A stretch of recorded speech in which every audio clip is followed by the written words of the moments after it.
Hello and welcome everyone. We still have a few attendees joining, so we'll get started in just a couple of minutes.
Welcome to the Cultural Safeguard Alliance, CSA Virtual Technology Summit. We're excited to bring together professionals from across the cultural property sector for a series of sessions focused on how technology can strengthen security, safety, preparedness, and operational resilience across our institutions. Before we dive in, I'd like to take a moment to thank our generous sponsors, CBRE, Imperial Surveillance, and Isatana AI, whose support has helped make this summit possible. The Cultural Safeguard Alliance is a free network for cultural property professionals worldwide. We provide a collaborative platform for sharing expertise, practical solutions, and peer support on topics such as security, safety, emergency preparedness, and operational efficiency. In addition to special events like this summit, CSA hosts free monthly webinars open to all. If you haven't joined yet, you can sign up or learn more at culturalsafeguardalliance.org. My name is Ilan Levine from the Fry Art Museum in Seattle, and I'm a proud member of the CSA panel of experts. A few quick housekeeping notes before we begin. Please use the chat to let us know where you're joining us from. If you have any questions during the presentation, please submit them in the Q&A section. We'll address as many as possible after the presentation. This summit is being recorded and sessions will be available for future viewing on the CSA website for members. And now I'm pleased to introduce our presenter for today's session, Connor Brownrigg with Macnica. Connor, the floor is yours. Hello, everyone. Really excited to be here. Thanks so much for joining. I'm very excited to present to the Cultural Safeguard Alliance and beyond. I can already see some of the diverse places that people are joining from and some of the diverse companies that people are joining from. I think a lot of AI talk in security applies not just to cultural properties, but to virtually all of security. And so I hope that you find this topic relevant. Obviously, in the world today, AI is one of, if not the most talked about topics. There's so much going on inside security and really in all aspects of our work and really in our lives. There's a lot of exaggeration though, and there's a lot of overhype and a lot of misconceptions out there. What I want to use today for is to define the human and AI relationship in modern security. I think it's really important that security professionals and practitioners understand what AI can do, and just as importantly, what it cannot do, and what it is good at and what it is not good at, and how human judgment is key in all of security. A little bit about me. I am the Director of Business Development at Macnica Americas. We are a global company based in Yokohama, Japan. Our US headquarters is in San Diego, and our Canadian office is in Ottawa. We are a proud shareholder and major distributor of Isotana AI, a pioneer in AI security detection software that's based out of Perth, Australia. When it comes to AI, you might be wondering why I'm showing a picture of a guy with dogs. What could that possibly have to do with AI? Please bear with me for a second. Why do trackers use dogs? I think we all know the answer. Dogs have an ability that we do not have and will never and could never have. You know what it is, their sense of smell. A dog's sense of smell is something along the lines of 1,000,000 times stronger than a human smell. They can smell time, is a common saying, because they can tell how long it's been since a trail was formed. When was the last time that person was there? What direction were they going? They can age trails. They also have this persistence in following their sense of smell. They can go on for hours and hours and hours at a time. But does the human tracker stay home and say, okay, I'll wait back at the cabin and bring back the lost guy when you find him? Obviously not. What do humans bring to tracking with dogs? Humans bring the sense of judgment, the ability of judgment and of decision making. Humans set the strategy and define the objectives, and humans ultimately have control over the dogs. It's very easy for dogs to actually get distracted by a false trail to start picking up on something else. Dogs also don't know, am I following or am I looking for a lost child, or am I looking for a fugitive who's on the run? The human control is really needed.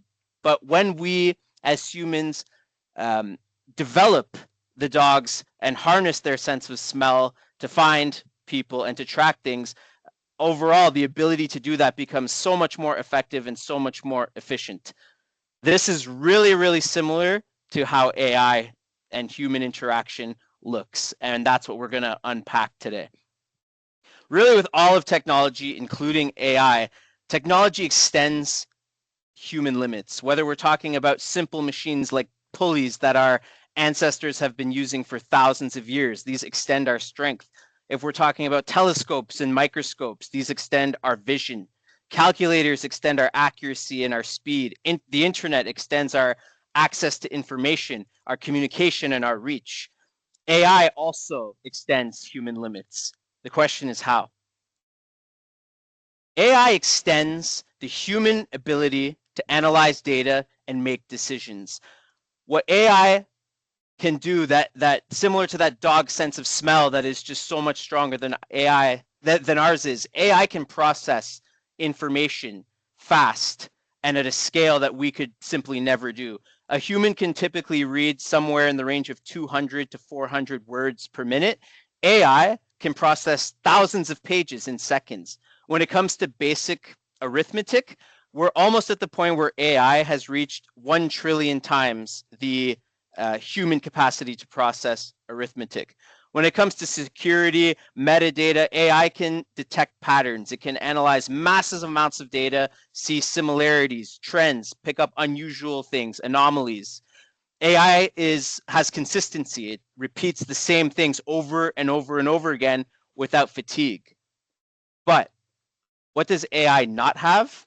AI really struggles when it comes to certain forms of context. AI can't read between the lines. It often gets confused with things like ambiguity, with subtlety, with novel situations. As security professionals, you all know so many of our decisions, we rely on our gut, right? We have this gut instinct where we can just kind of tell when something's happening.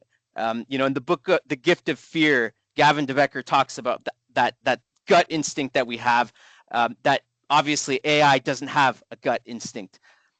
Humans are really good at defining goals, at defining what success looks like, setting priorities, creating parameters for each other and for technology, including AI, to operate in. And then finally, AI does not have any ethics. It doesn't have a mission or higher purpose for what it's doing. It doesn't have any responsibility for the outcomes. AI is really a tool that can be used responsibly, but it can also be used irresponsibly. And that's something that we're going to talk about. We humans ultimately have that sense of responsibility for the outcomes that we use with AI. Again, with the dog analogy, what's really important to understand is human agency and governance. And I'd like to unpack this a little bit by unpacking what a police dog and handler look like. At the end of the day, this police officer handling this police dog is responsible for this police dog. When does she let the dog go? When does she have to pull the dog back? Under what situations? If she were to let the dog loose when she shouldn't, she would be responsible for that, how she uses that tool. AI is very similar, and we're going to explore that whole concept of human agency over the system. Governance, those are the policies and the procedures and the guardrails and oversight. This would be the police department deciding, okay, under what situations can we use a police dog and under what situations can't? What do we have to do when it happens? How do we handle it when things go wrong? Think of all these as governance. Guardrails is perhaps, when it comes to AI, one of the most important things. I'm sure most of you have explored ChatGPT. If you ask ChatGPT, tell me how to make a bomb, tell me how to break into a bank vault, I don't suggest you try it, but if you do, it is not going to do it. It will tell you that you violated policy. If we didn't have these guardrails in place to prevent AI from being used for malicious or irresponsible intents, AI could be used to train terrorists or to do other really terrible things. So these guardrails are a crucial part of how humans have to keep control over the technology that we use. If I were to compare AI to a sport, at the end of the day, humans, we invent the sport, we write the rules, and we oversee the game. AI is what plays the game within the constraints and the rules and the parameters that we have set up. We have to supervise it, similar to a referee and a coach, and we have to oversee it at a higher level, like the leagues and the GMs and the owners do of a sports team. There are some very autonomous systems out there, like driverless metros, where the technology and the AI is such a high capability that less supervision is needed, but definitely a lot of oversight is still needed. One of the questions that comes up a lot is, can humans lose control over AI? Now, we don't necessarily have to worry about a Terminator type situation, but there are many more subtle ways that humans can lose control over AI and that these can have very disastrous consequences. One of them would be to set bad objectives that miss the big picture. Think of an AI chat box. Those are all over the place now. And one of the primary goals of AI chat boxes is to limit the amount of escalations to humans. And AI chat boxes, many of them have been programmed to do this. However, if that becomes the ultimate goal, then what can happen is that an over-avoidance of human escalations happen, where people who have a more complex problem that a human is needed, and the chat box makes it so difficult to get to that person that suddenly you have frustrated customers who do business somewhere else. So maybe they met the objective of less human escalations, but they ultimately are losing business because they missed the big picture. Insufficient guardrails. Why did I put a picture of a traffic camera? I mean, when was the last time any of you, as you drove through a green light, thought and asked yourself, wow, I really hope this traffic camera is working and that there's not a green light coming the other way?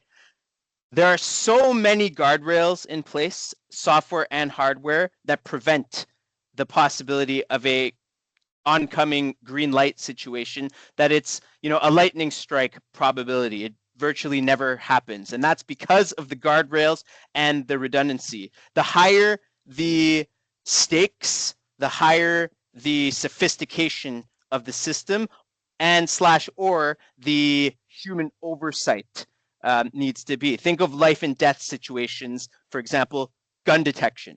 That is a very high stakes situation.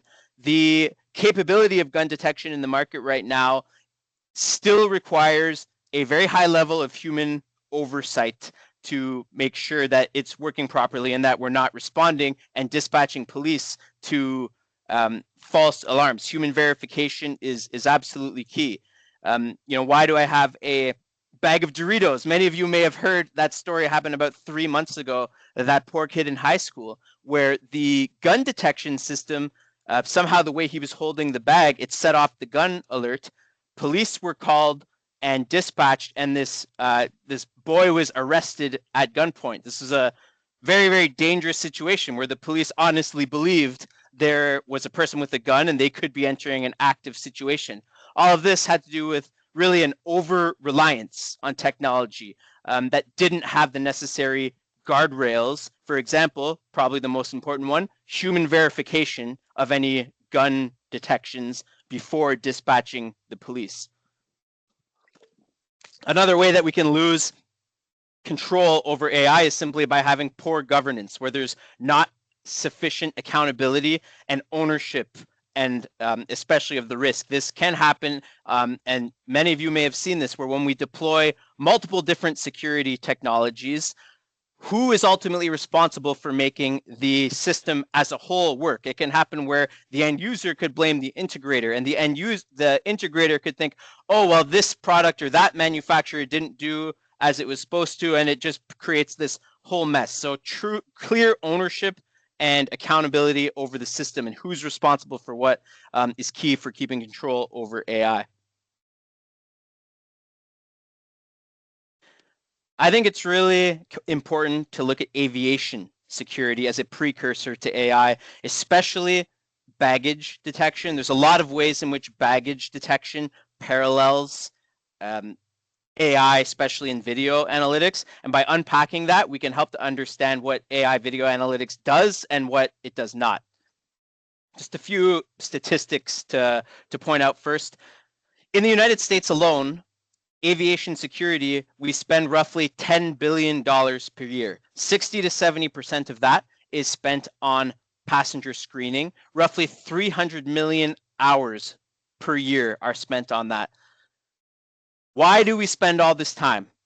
In 2024, the TSA found 6,678 firearms out of 904 million people screened. That's one gun for roughly 135,000 people. 0.00074%. Now, that's not the only high risk item, and we don't have statistics on things like explosive, narcotics, high amounts of cash, or hazmat risk items. But point being, it's still a fraction of a percent where high risk items are attempted to be brought through airports. Why are we bothering with all this money and time for a minutia of a percentage? We all know the answer. 9/11 showed us what that 0.001% can cause. And I think many of us as security practitioners and professionals can identify with the fact that it often takes a catastrophe for security to change. Not necessarily at the international or national level, but even at the site level. We see it all the time where once some kind of very serious breach, some very costly breach happens, that's when security changes or is updated or improved. And our hope is really that we can start to update and improve security before the disasters strike. Before 9/11, airports were staffed by private security guards. They were poorly trained often, and they were chronically underpaid. Most checked bags were not inspected. There's very, very loose screening of carry-ons. Roughly a 50% failure rate. If you were trying to sneak a blade through an airport, there was roughly a 50% chance that you were going to get away with it. Accountability was very poor as well. After 9/11, things changed completely. Security was federalized by law. The TSA was invented. Transport security officers were trained. They're now government employees with standardized training and higher pay, more authority. But very importantly, policy-wise, 100% bag screening. not just of carry-ons, but of checked bags before. There was a huge overhaul of inspection systems and of electronic security. What did this look like? From 2000 to 2004, 2D X-ray. 100% of all bags checked and carry-ons. With especially with the check bags, this was a new implementation. Checking every single bag. All the decisions were manual. It was very exhausting. There were still many missed threats. Similar to how in security it's very difficult for human beings to monitor walls of cameras, it's very, very difficult for a person to monitor or to look at X-rays all day, every day. It is very exhausting. Come 2005, automated threat recognition was released. This is where software can facilitate threat detection. Officers were still looking at every bag, but with the help of AI, as you can see, or analytics, as you can see here, their work got a lot easier, more accurate, and there were less missed threats. But the real game changer happened a bit later with computed tomography and the birth of automated triage. This is essentially the big 3D scanners that reconstruct a model with ATR, automated threat recognition, improving so much. The technology got to the point where auto clearing became allowed. We, or the government, or we as a society decided, okay, we are comfortable now with technology making the determination of whether a bag can be cleared without a human looking at it.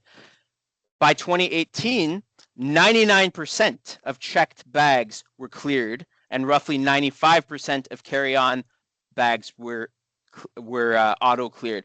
This auto clearing was the real paradigm shift.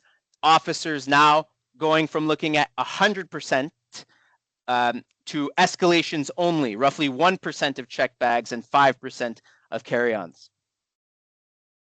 I seem to often be in the 5%, by the way, unfortunately. The key, though, to note is that human escalation is a crucial part of the triage process. CT scanners do not say, hey, here's a gun, here's an explosive, here's a hazmat violation. What CT is saying is there is a risk here. I don't have the necessary confidence to auto clear this. We need a second set of eyes. What we need to get away from is this idea that officers are clearing, oh, it's a false alert, or a false alert here, or a false alert there. It is, the system is functioning as intended. They are looking at a higher risk where a second review is needed. When technology and human escalation are working together, the vast majority of risks are cut. This, as we're going to see, is parallels AI video analytics very carefully, or very closely. When it comes to video cameras, many of us in our security operations centers, we have walls of cameras, and it is very, very difficult, we all know, to be monitoring them, and we'll talk about that in a moment. AI can bridge a gap. It can help make that process a lot easier. What is the gap? Video overload. There are, especially in large sites where there are hundreds, sometimes thousands, over 1,000 cameras, or in global SOCs where you're monitoring multiple properties in one place. We see it sometimes where there are thousands of cameras in one place. The problem is that they are reactive. Cameras have historically been great at telling us things that have already happened, of investigating things, but that ability to detect and show us threats in the moment is limited. The reason being there is just so much data, so many streams, that it is simply next to impossible for humans to process it all. Even if you put a small army of people to monitor cameras, the reality is, as with our human limitations, that we get distracted and we lose focus relatively fast. 95% of attention is lost after 22 minutes.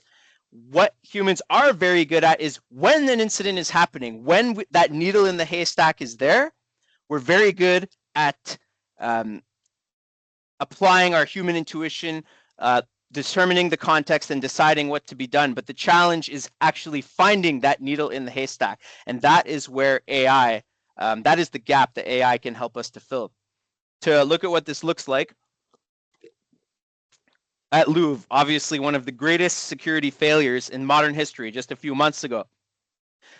The heist, contrary to what was initially reported, it was actively recorded. It came out later that there was a camera aiming at the balcony.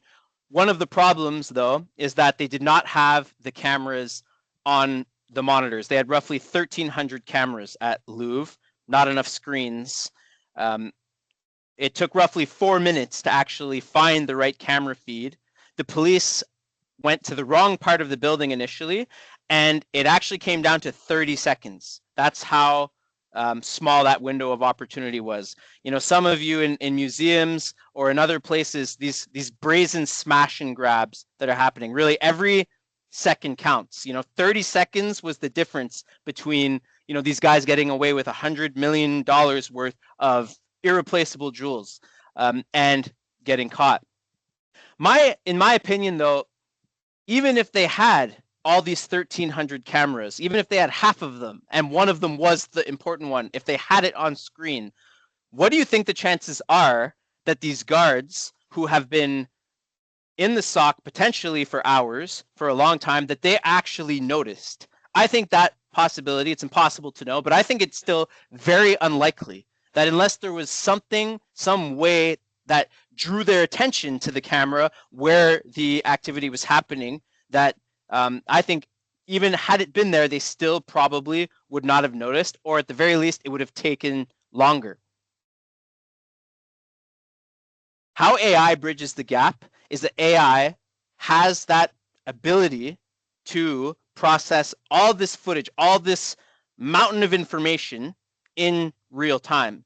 It can highlight potential threats, and I've deliberately highlighted potential, not actual. It would be great if AI could only alert us when it was an actual threat. We'll come back to that in a second. AI can do that, but AI, it's really crucial to know that it does not replace the human. AI does not, it needs to be verified, and it cannot tell us anywhere close to with 100% certainty that this is an actual active incident where a human is needed. And most of all, perhaps, AI cannot respond by deploying somebody or going somewhere. We still need a human being, of course, to actually go to the site and intervene somehow.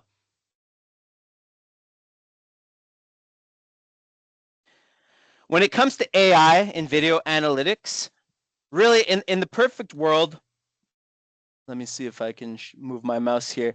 It would be amazing if AI only showed us these actionable events, when there's something happening where we need to deploy. It's just like in an airport. It would be ideal if the CT scanners only highlighted when there was an actual threat, something that needed to be addressed.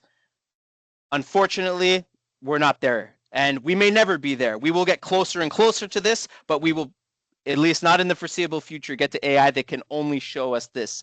What AI can do is filter out, let's say 99% of all footage, and show us that 1% where something is happening. There's a number of ways AI can do this, and we'll unpack that in a few moments. But AI can really just show us not only the actionable, but where there is something going on, where there's a higher probability of there being something actionable. But human judgment is a key part, not just of the response, but of the detection process, of the deciding whether this is an actionable or a non-actionable item or event.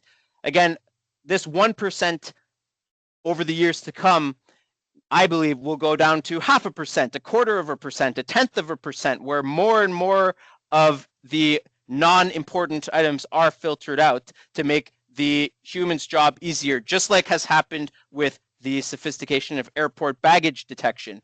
But the idea that we do not need human judgment is still long way off, if ever. To give a sense on what this looks like, this is a SOC that before they deployed AI. As you can see, there's hundreds and hundreds of cameras here. No human, in my opinion, can look at this and pick out that one thing that happened for those 10 seconds and decide, yes, I need to do something. It's just not, we are not designed as human beings to just to think like that. But when it is filtered down, this is after AI was deployed, when it's filtered down to a much smaller amount where there's something, either some specific object was detected, some specific activity or unusual activity that was detected, this becomes manageable for a human being to look at and to apply their own discernment and judgment and decide whether or not something needs to be done. Really similar to the baggage detection here, AI is escalating things, and humans are only looking at those escalations rather than looking at everything. How does AI video analytics work at a very high level? I'll keep it not overly technical, try to keep it a little more general. Really, AI video analytics ingests video streams somehow, whether it's bringing them into the cloud or bringing them to a server or another device. It will ingest video streams and it will process and analyze them. Really, all of AI video analytics involves, in some way, shape, or form, extracting signals, looking for the things that AI has been programmed to look for, and then making a decision on whether this needs to be alerted or escalated or shown, whatever word you want to use, to the person, and then delivering it. There's many ways that AI can do it.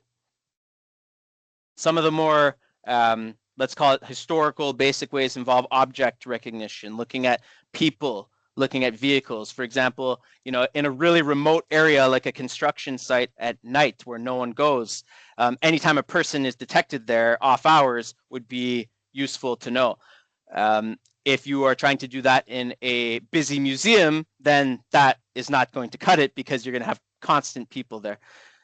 Looking for specific objects like weapons would be the big one, gun detection, or smoke and fire. Specific activity and behavior recognition, for example, falling, tripping and falling, fighting, tailgating, whether it's people who follow people into a building or vehicles that try to tailgate as someone enters into the parking lot. There's more basic rules. This is, again, more historical analytics, but creating perimeters when people or vehicles cross, or crowd thresholds. What's evolved over the last few years is more complex rules, like sequences, multiple conditions that have to trigger in correlations. So, for example, if you have loitering, plus it's after hours, putting the two signals together helps us to understand more context about what's happening. Tailgating in a building plus no badge detection, this is a higher signal that this is an unauthorized access. So putting these sequences together helps to understand more about what's happening and reduce the amount of uneventful escalations. Another one is actually self-learning, and this is where the systems will learn normal activity patterns and then detect and show to the operators when something that's unusual is happening. What has historically been one of the big challenges with any kind of AI video analytics is that it cannot tell us intent. The ability to decipher context is also limited. For example, AI couldn't tell us whether these kids were play fighting or whether this was an actual fight. That is now changing. So more sophisticated AI video analytics has opened the door, similar to what I was saying a moment ago about tailgating. When we start to put the signals together, that can put or give us more context to help us infer and reason intent.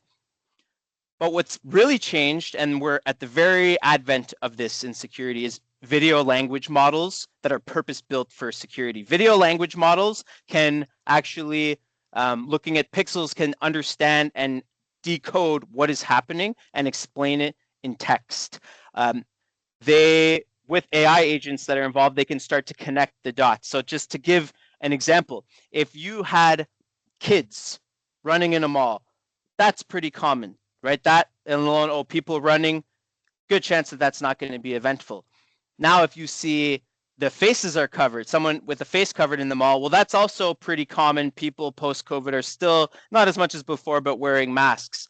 But Once you start to put these things together, once you start to say, hey, there's a small group of people, they're running, they have their faces covered, all of these things this context starts to let us be able to infer intent, that this is a smash and grab or a high probability that there's something going on here.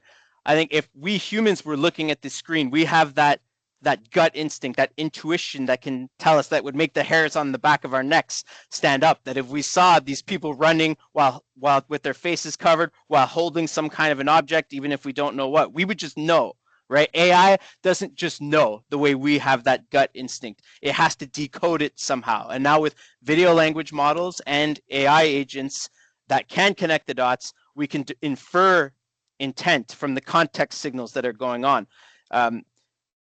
This is now being purpose-built for security, and there's a couple of companies that have started to deploy this. One of the challenges that video language models have a very, very high compute need. So doing them in the cloud with a company like OpenAI or Gemini was just astronomically expensive. It could cost thousands of dollars a month to be doing that with the cloud. There was also the problem of on-prem deployments where no data could leave the cloud. So now there's a couple of different AI companies that are building purpose-built VLMs that specifically are looking for security breaches that can infer these context and intent signals without the astronomical cost, in a way that's actually commercialized and is feasible to use in security. A few common misconceptions and exaggerations that I would advise anybody who's looking at AI to be on the lookout for. Again, like we were talking about earlier, that the most common one that I can think of is confusing what an AI alert or escalation is with an actionable event. Really, AI, again, is telling you that something is going on, but that a second human set of eyes is needed to escalate that. People who buy or use or deploy or test AI systems and expect that, the vast majority of the escalations are going to be actionable events are disappointed. Autonomy and accuracy. So unfortunately, part of this misconception does come from vendors themselves who exaggerate the level of autonomy and accuracy of their systems. So if you hear a vendor claim something like, oh, we're 99% accurate, I would say that's a bit of a red flag. I would ask them, well, what do you mean by 99% accurate? How many of your alerts that you catch are actually actionable events? And if they tell you, oh, 99% of our detections are because there's an actual security incident happening, that is, let's just say, misleading. Another somewhat exaggerated is the idea that AI can work with existing infrastructure. AI can and does. Really, a lot of AI systems, all they need is to connect to the camera stream, usually an RTSP stream. However, and this is a big however, when camera or security systems and architectures are designed, or were designed, many of them decades ago, they were not thinking about, well, how can I get the best possible AI video analytics out of this? They were probably thinking, oh, I want to get a good view of the whole thing. So when cameras, for example, are too high up or too far away, or looking at a really broad landscape, yes, technically the AI can run, but the accuracy will just plummet. For AI video analytics to work well, they have to have a certain quality view of the frame, and the cameras have to have a certain level of image quality. If it's too blurry or fuzzy, then what goes in will not be processed very accurately. So just try to be mindful if people talk to you about how it works with their existing infrastructure, understand the limitations around there. Intent and context, I'd say we with AI today, we are very early in this intent phase. We are able to pick up signals, but we are far from the idea or from the level of accuracy that some people may think. So it's still early in that journey, and just be mindful of people that may exaggerate the ability of their AI system to be able to decode intent. Gun detection, I want to highlight this specifically because I think, this is my own personal opinion, gun detection is perhaps, if not the most challenging aspect of AI video analytics. Guns obviously come in many shapes and sizes. Cameras are often far away, and they're small. They're held in the hand, right? And they can easily be mistaken for other things. So probably of all, even the best AI or gun detection systems have a high level of, let's call it, I hate to use the word false, but let's say non-detections of guns to actual detections. Another big part of that is that, let's face it, yes, guns are in many ways too common, but they are still relatively rare, right? It's not every day that somebody pulls out a gun in your environment. And so that, that's another reason where I'd say human verification is the most needed. So if you think to yourself, oh, I'll buy this AI detection system and then I'll never have to get any false gun detections, it's actually going to be, it might be hundreds of detections before a real gun is found, and hopefully never found. Remember, just to wrap this up, that AI does not replace humans in security. Like in aviation security, detection and triage will get better and better. They will show fewer and fewer non-actionable alerts, but for years and years to come, human verification is going to be needed. And of course, human response is going to be needed. So don't go thinking that, oh, by adopting AI, I'm not going to need my security guards anymore. You will empower your security guards. You will enable prevention in ways that you couldn't before. You will make your guards more efficient, but you certainly will not get rid of them. And finally, to quote good old Churchill, progress, not perfection. There is no perfect AI system out there. Imagine if we only adopted weather forecasting when it was 99% accurate. Of course, that we would never do that. Weather forecasting has margins of errors and accuracy levels. Not a perfect comparison, but my whole point being, don't wait until AI is perfect because you're going to be waiting forever. AI can help you make progress and look for it to make progress, but don't look for it for perfection. I really appreciate your time today, and I hope if there are any questions, I'll check in the chat box, but feel free to connect with me anytime. My contact details are below. I'm quite active on LinkedIn, and I would love to connect with any of you anytime. So feel free to shoot me a message if you'd like to talk in more detail or just connect. Thank you so much. All right, folks, just a reminder, if you have any questions, please place them in the Q&A. Connor, I want to start by asking a question, if I may. So we all work in cultural properties, museums, historic houses, zoos, aquariums, libraries. If we would like to do research, we go out, talk to vendors. If we want to learn more about AI and how it will meet our needs, what are some of the questions that we should be asking?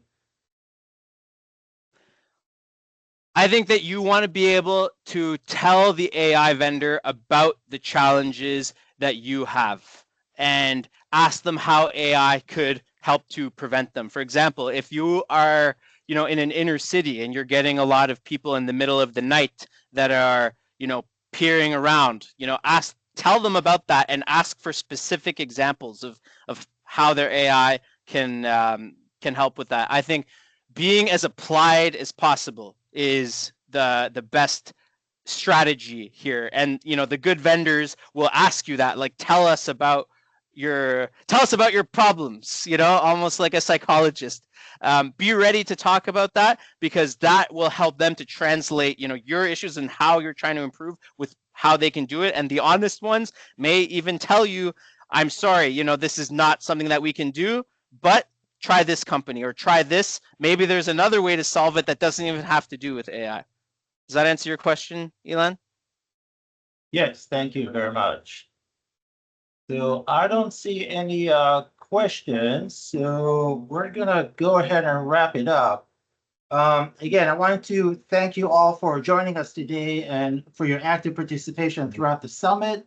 A special thank you to our presenter, Connor, for sharing his expertise, practical insights, and real-world examples with us.